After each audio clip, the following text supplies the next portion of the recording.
Welcome to Poker with Investors. I'm Dan Fradenburgh. I'm joined with Joe Cook, Shane Cook, and Paul Shannon and Nick Heim today. Let's start off with Joe Cook. How you doing today, Joe?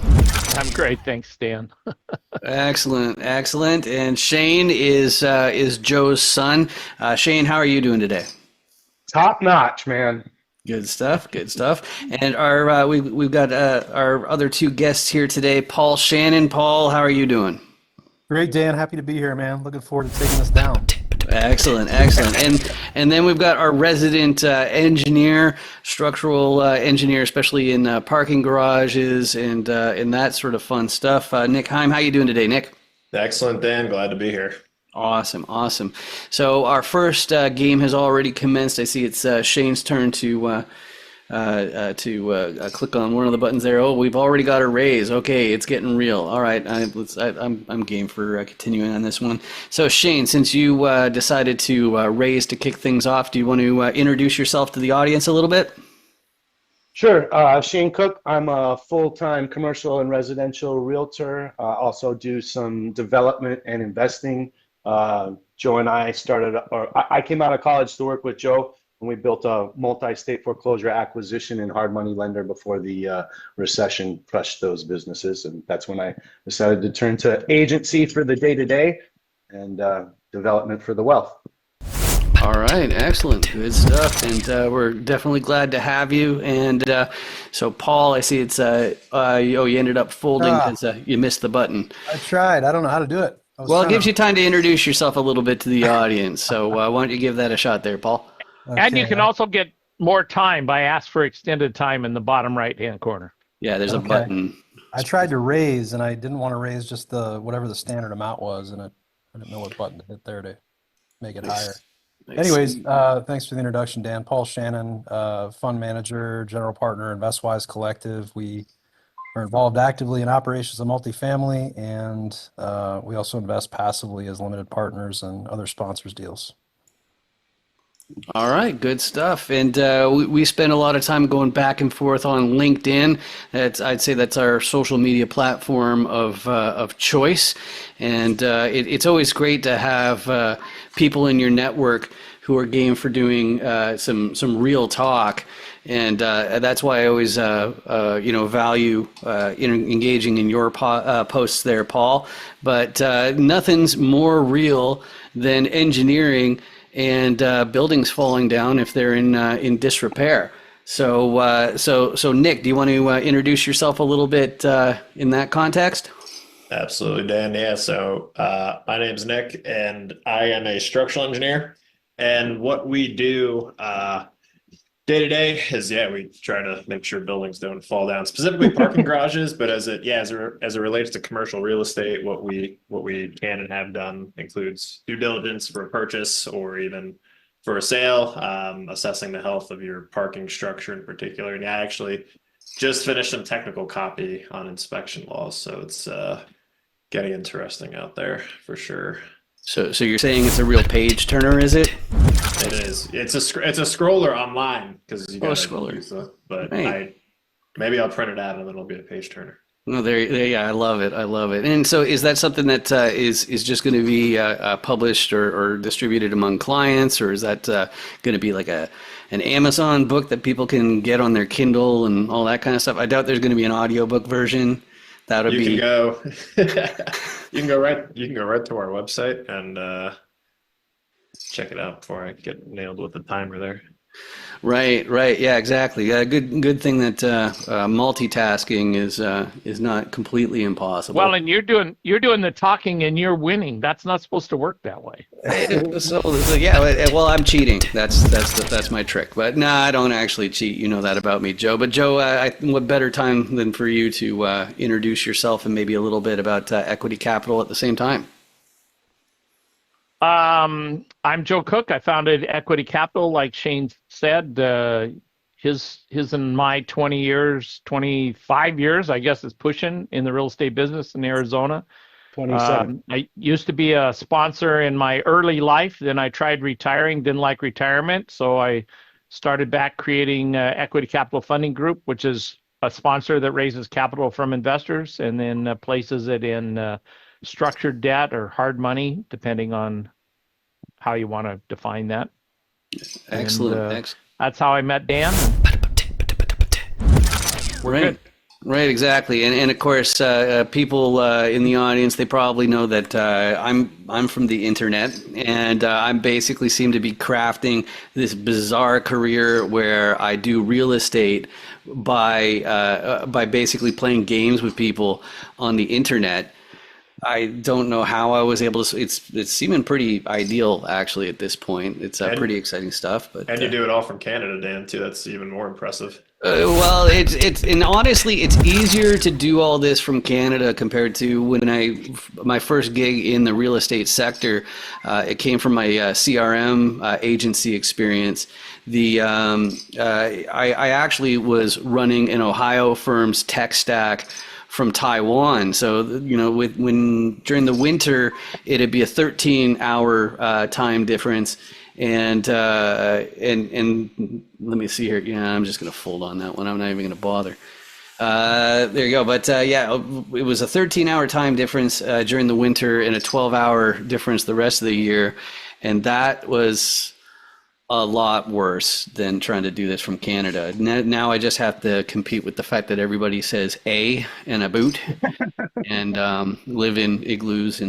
But I tell you, parking your dog sled, the price is just going through the roof these days. That's the tough part. But let's talk actually about one idea that it's been on my mind a fair bit recently. Uh-oh. Yeah, right, exactly, and it's Comes the specific to pitch. real estate, so that's why it's going to be a little bit softball to kick us off. One of the things that has been going on over the last few years, especially since the pandemic and all that sort of stuff, real estate definitely had quite the heyday. When people were saying, hey, if I might be stuck at home sometimes, then maybe I should live someplace warm, like where Joe and Shane live out in Arizona. And what ended up happening is there was basically a feeding frenzy, and then it wasn't quite so good for a little bit. So, but now that other sectors, other asset classes have increased in value You're being quite a really bit. sneaky. Yeah, nice hand there, Dan, while you're talking. Oh, thanks. But so basically, the thing that I think a lot of people need to be thinking about right now is rebalancing their portfolio. So some people, they invested in crypto on top of these other things. Commodities like gold, equities have done well, and real estate, I think, is one that needs to be brought back into the equation. So maybe Paul, do you want to kick off that conversation? Yeah, sure. Yeah, it's been sort of like the everything asset bubble, right? Everything's gone up and valuations are historic highs for gold, recently Bitcoin, the S&P 500. Real estate's already kind of seen its decline, and some of the headlines I think we'll see this year will be along the lines of distress and some assets that may end up in foreclosure or taken back or sold at discounts to even what the loan balance is. But I think that's really, those headlines will be sort of yesterday's news. A lot of that stuff is a result of decisions and acquisitions that were done a couple of years ago. So I'm actually quite optimistic. I think rates seem to be stabilizing a little bit. The 10-year moving in the opposite direction of the federal funds rate did not help. Sorry there. But I do believe that there's a little bit more certainty, and if that 10-year starts to go down, like historically it does in tandem with the federal funds rate, I think we'll start to see sellers come back into the market, and we'll see more transaction volume. And I think today, if you get stuff at a good basis and you can protect the downside, it might be that there's longer hold periods and lower returns than we've been used to over the last couple of years, but that's real estate. Real estate's kind of boring, right? It's supposed to be like sort of your steady Eddie asset class that provides cash flow. And what we saw back in 2020 and maybe a little bit sooner than or earlier than that into 2022 was an anomaly. So, I'm pretty bullish on the sector, and specifics of what is attractive is market by market. But overall, I think we're a little bit out of the woods, so to speak. So. Interesting take there. Joe, what are your thoughts on that subject? Rebalancing your portfolio based on the success of other asset classes, getting proceeds from real estate in general. Well, I agree with Paul at actually almost every level that he talked about. I just think the handwriting's on the wall for everything's at its highs. The handwriting's on the wall for some sell-off, at least in Arizona, except for just straight cap rate entities. Prices didn't adjust much, and things that are in trouble relative to. Okay, now I got to quit trying to do three things at once. Right. This is so distracting. It's brutal. So distracting. Trying to do three things at once. That people are already planned to buy some of the distressed assets. We've met a lot of funds that are just sitting wait to buy the distressed assets, and now we need a 9. Like we really need a 9. Oh. That's really rugged, Nick. I apologize. I apologize at every level, Nick. You're lucky I didn't hang tight. You and I'd have been splitting that one. I kind of wanted a 9 too before I saw what you had. Yeah. Whoops. Yeah. So some are already buying assets, but we've been promoting rebalance your portfolio. If you've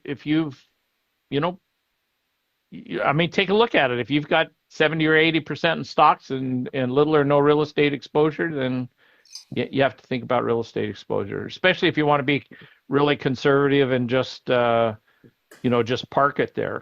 That obviously it's our pitch, but our fund is really short term and pretty high yield, and it's a good parking space to see what the next 2 years will really bring forth. Right, and that's especially true if this does not constitute financial advice and we're just a bunch of guys talking over poker. Now, and since I mentioned the offering, it's not an offering unless you look at the PPM and you're accredited. Blah blah blah blah blah blah. right, exactly. So Nick, as far as your background now, of course, you help. We already mentioned the structural side of all that kind of stuff. As far as real estate goes, being an investor or GP, anything like that, it completely slipped my mind. I know how we ended up getting in touch via LinkedIn, and you've been my guest on Chess with Investors. Where do you fit in on that sort of side, or do you tend to avoid it, or do you have any thoughts on what we were talking about balancing a portfolio? Yeah, well, actually, so on the real estate side, I don't get myself into trouble here. So I started off by house hacking. So we have a couple of residential properties under our belt, nothing commercial. But what I will say is, like everyone's alluded to, the cost and value of everything has gone up. So just speaking from my point of view, in terms of like maintaining the physical assets, what we specialize in is long-term capital planning for parking garages primarily, but other types of structures too. But concrete, steel, waterproofing, also not getting any less expensive. So just having a plan to make your dollars go far as part of your capital expenditure program is my advice. And good thing there aren't any upward forces on things like steel or aluminum that are coming down. Especially not in the past week or two, right? Good thing. Right, exactly. It's funny. I've been telling people, you mentioned before me being up here in Canada, I am I'm a pretty politically minded kind of guy, but I have been so dead set of sticking my head in the sand, la, la, la, la, la, I'm not listening, that sort of thing. And that's just not in the cards these days. It seems like every conversation I end up having around here up in Canada, it always comes back to what's going on with tariffs and all that kind of stuff, and it'll be really interesting to see how it pans out, I think. But Shane, you tend to have your ear to the ground a lot more than other people, just as a realtor. Like I think that if anybody's going to know if there's an uptick in volume, it's going to be somebody in your shoes. What are your thoughts on what's been discussed so far?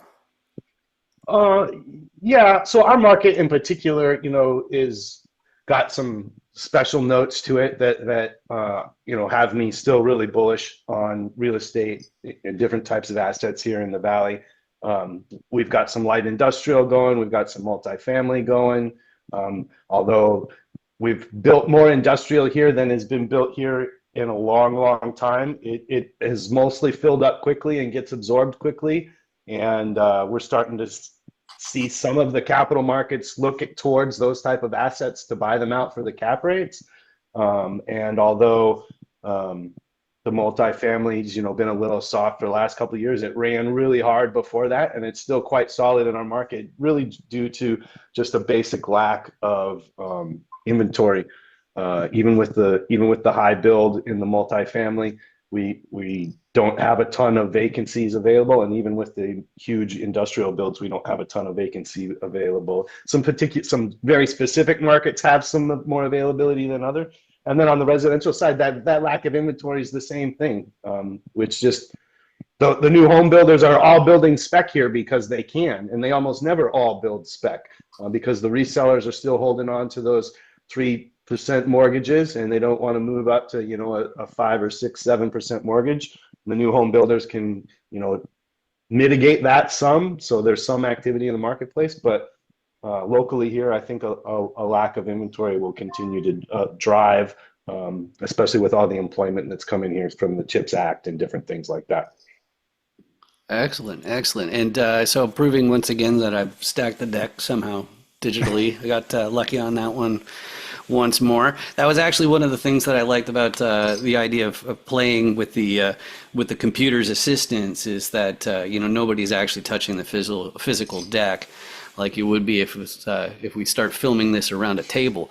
But I want to go over to Joe for a minute there, and I want to talk about. Let's start with poker specifically, because I was mentioning balancing your portfolio, and typically people will have this portion, this percent will be in real estate, this percent will be in equities, and those sorts of things.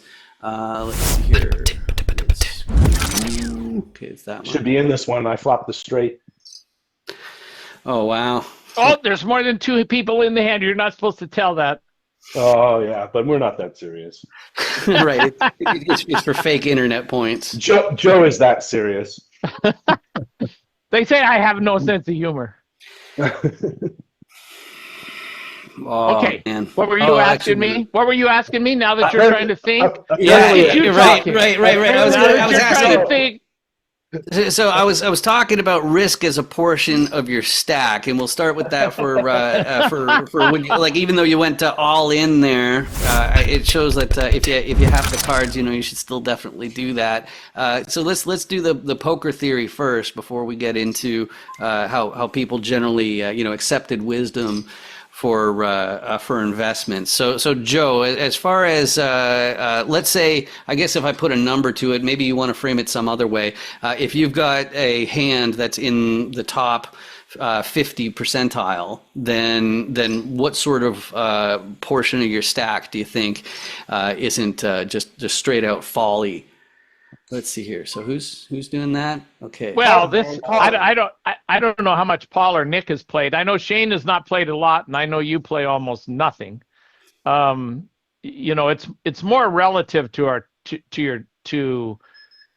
what the other people have and how the blinds are going up. So I went all in. I went all in back there because I was getting short stacked, and it had less to do with. It had more to do with my exact cards and how the other 2 players that were in the pot's hands were.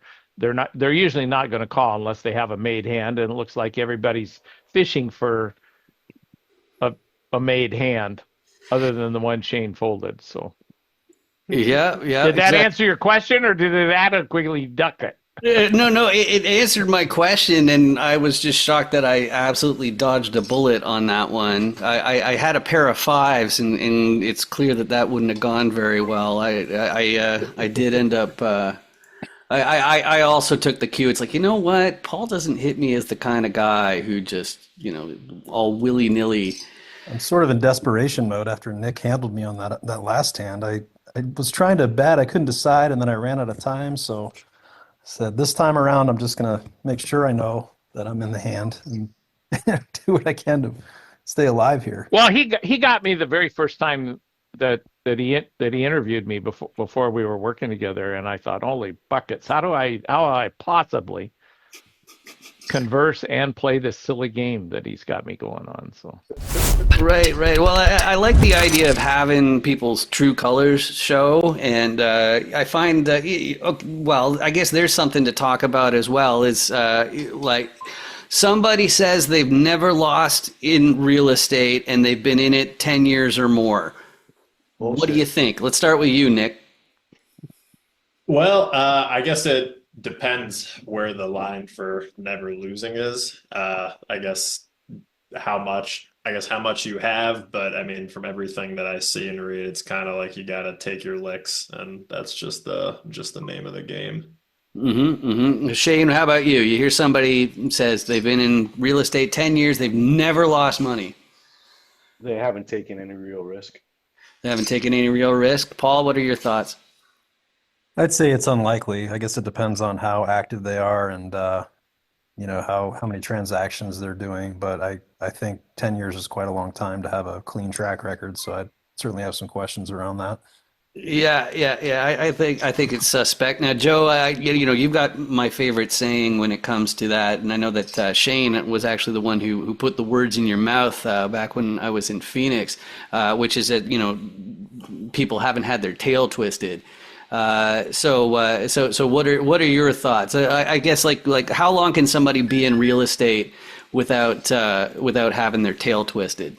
well, first of all, I don't know how you remember all that minutia, but second of all,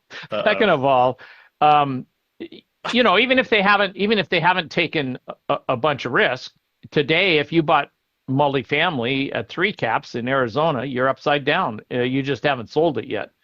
And we've seen a couple of offerings recently, from some of the really big guys, where they're making offerings, based on increasing capital. So A, it's unlikely. B, because they haven't sold or they haven't participated much, and B, there's some learning curve almost all the time. I mean, Shane and I started in 1997 with distressed assets. You got to figure it out. You got to figure out how to acquire it. You got to figure out how to reposition it. You got to, make sure your construction. We were down 200K in 2 years before we got it figured out and started really making money. Well, and I would say before Shane got it figured out, right out of college. I mean, that was I never thought we would be in business together, really. And when he came out of college and said, let's go, and then we worked a couple years and got down the 200 or 250K, he basically came and said, look, I think I got this thing figured out. How much more money will you put in? And let's go. And we did really well. And in the next 5 years, we bought 3,000 properties based on that. So, that was really more about systems than anything. Yeah, exactly. It was less about the asset and the deal than it was about systems to support the assets we were attempting to acquire. And there Dan, you're being sneaky. You got a 6 over there.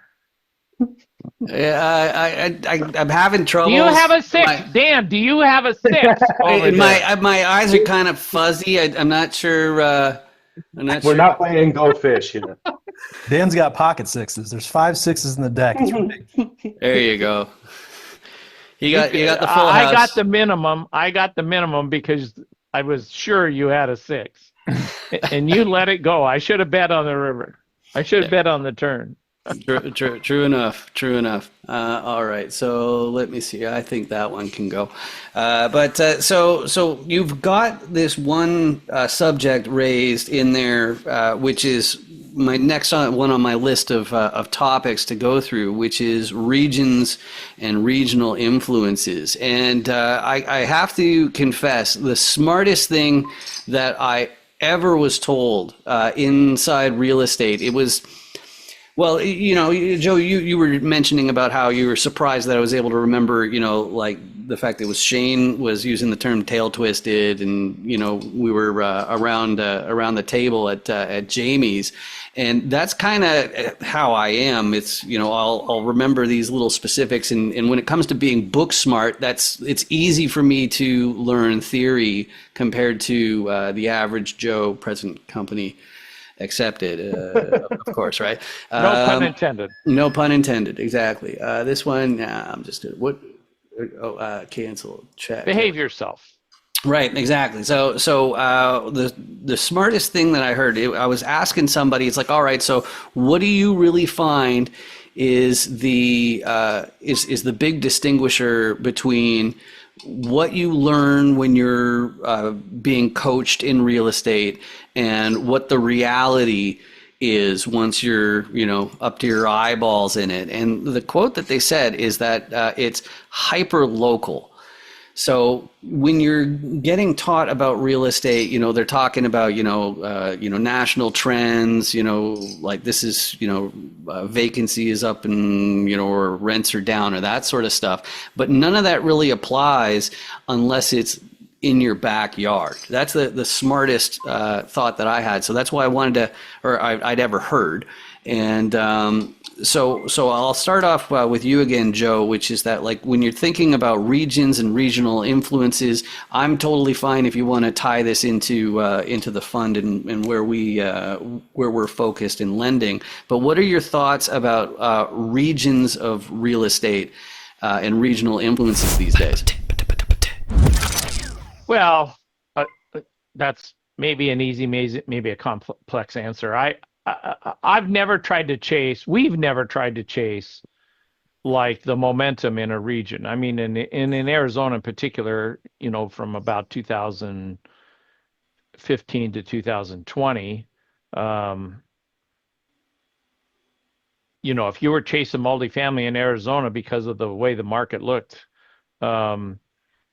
your cap rates kept getting smaller and smaller and smaller, and your prices kept going up. You kept looking like a genius if you flipped them, but then at the end, you're kind of left holding the bag a little bit. That'd be my point of view on chasing something to a region. If what you're really talking about is you stay in your own backyard because that's where your expertise is, I think that is valid at some level. I've found now with the internet world and with relationships, I mean, Shane and I have a couple of relationships that we do business all over the country with, and he's developed a network in the real estate market. Now it's really, really easy to meet. Look, we're playing poker. We don't know anybody. We're playing fun, having a little bit of fun on a day, and we're all over the country. And yours and my team is now all over the world. I don't know what you were complaining about, 13 hours difference. We do business across a pretty good team. That's 10-hour difference in span. So it's just easy to get information across the country. I mean, I've got a good friend who's a private equity guy, and he buys real estate all over the country because he can look at it online and get a video and call some person there and then fly in and see one property that he's vetted out of 100 and really get a good idea. I think that's pretty remarkable. Mm-hmm, mm-hmm. And so now so you're not going to take a stab at getting all of Shane's chips? Oh, No way! Oh, nasty. There you go. So I'm keeping Shane in the game. That's Thanks for the donation. yeah, no problem. But so Shane, I like, as far as with what you do, you do focus there in Arizona, but you did have or do still have that national organization background. What are your thoughts about regions these days in terms of real estate? I would go back and say that to a slight degree, we chased that a little bit in the 2000 run up when we decided to expand out of Arizona into what I would consider, kind of the Western region states. We ended up in um, Texas, Arizona, Utah, Idaho, Oregon, and Washington. And all of those states were benefiting from what I would call the move inward from the West Coast. Mhm. We have done some what I would call regional investing, but it also felt like it followed the natural flow of our business.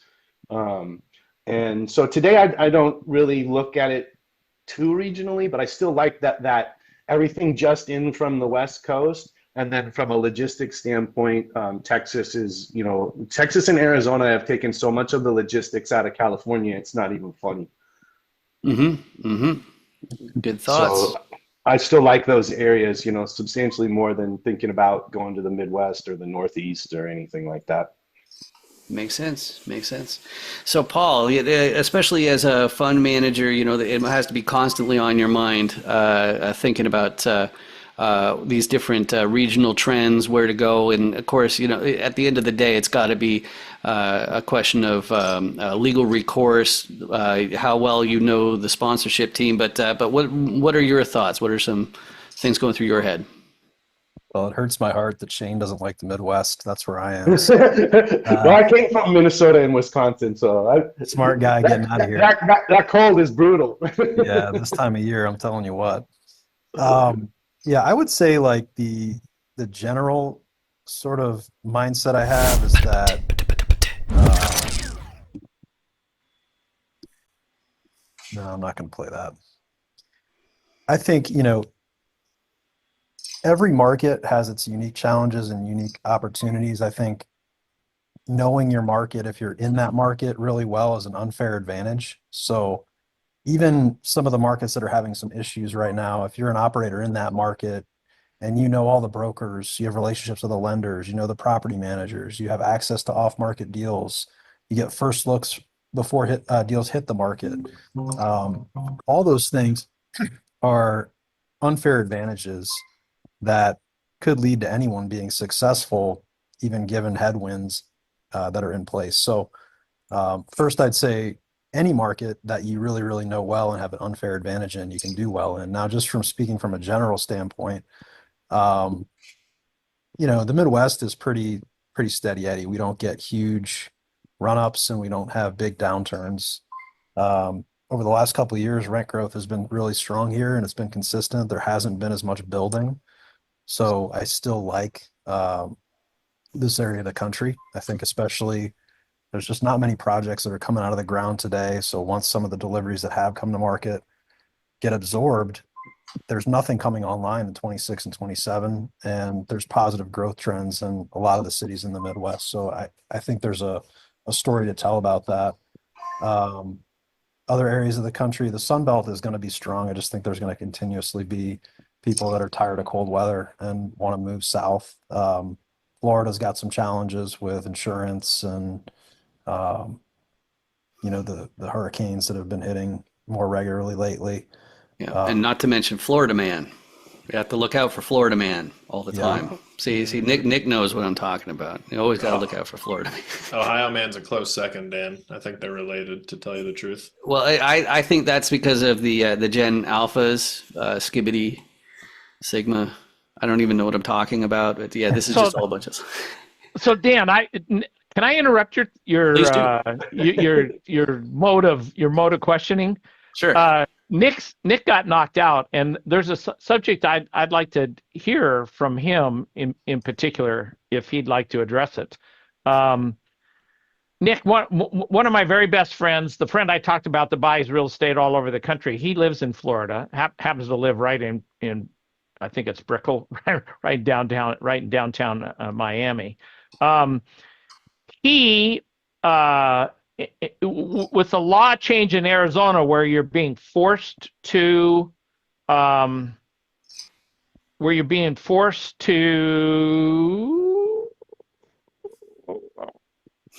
I kind of got clipped there, where you're being forced to have your properties reviewed and then structurally from a structural standpoint, and then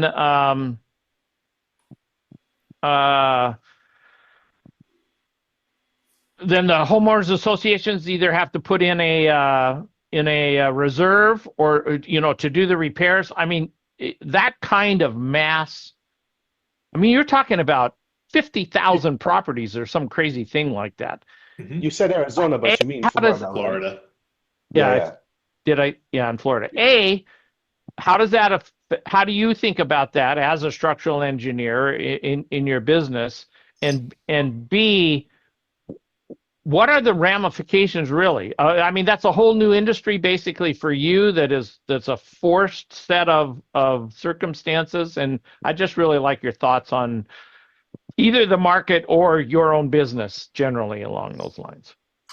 Yeah, it's a great question, Joe. And to start, so the inspection laws aren't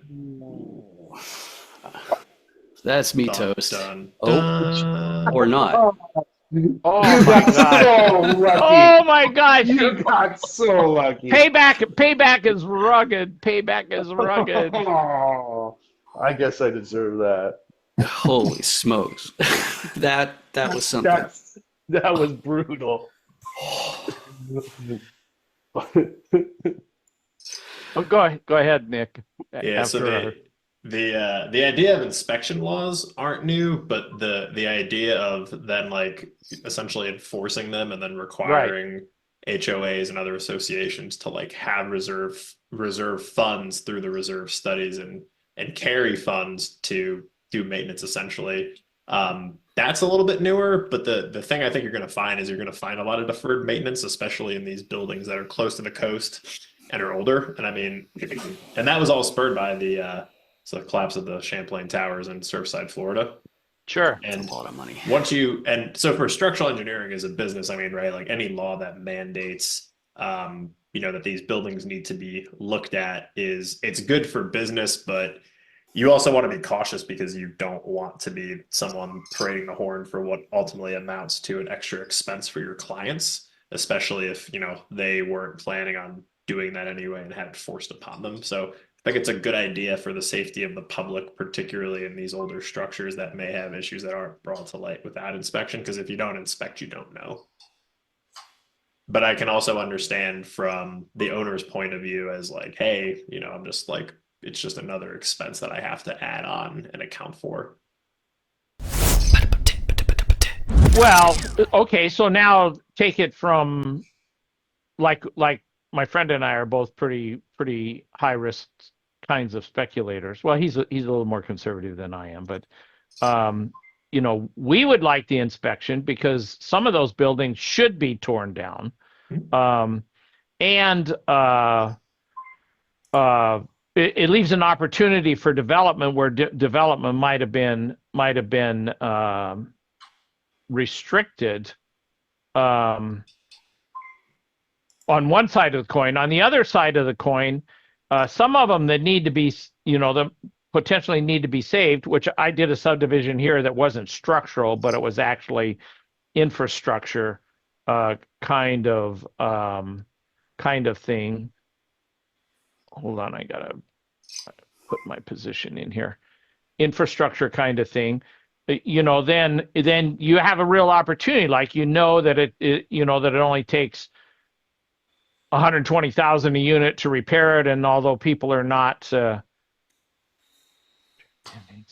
Ugh. Oh. Odd odds. bye-bye. Dun, Bye-bye. dun, dun. Bye-bye. Yeah. It only takes $200,000 to fix it all. Then you can buy some of those properties, give some liquidity to the homeowners association or the members of the homeowners association, or say, look, I will remodel the whole building, but if you're not going to meet the capital call, we'll come in and do the capital call. We want to own the properties when we're done, or convert it to a rental unit. I mean, there's all kinds of variable opportunities other than just tear it down or other than just be punitive to the HOA. Is that going to spur that interaction, or is it still restrictive? It's still detrimental. Detrimental to the owner, right? Where you know, or to the ownership group, because unless you're a relatively new property, isn't the result mostly going to be you've got a significant capital expenditure? And if you've kept up with the maintenance over the years, like you can not like as a like brand new building or asset, but it can be kept within a reasonable amount. But if you've been keeping up with the maintenance, like you're likely used to seeing those recurring expenditures year over year versus Right. if you haven't done any maintenance in 10, 15, 20 years, you're going to be hit with a pretty significant bill most likely. Well, you can tell that I'm kind of a muckraker. I look for things with problems, because you're right. The vast majority probably have kept up with the maintenance because of in some sense of order.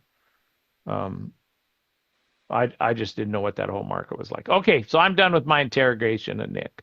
No, please continue. This is a little bit stressful for me. We're going to need to call an ambulance with my heart rate. Well, it appears Paul has played poker before. I would like to play poker. I'd like to play real poker against Paul. This is fun. Oh, you got the 3.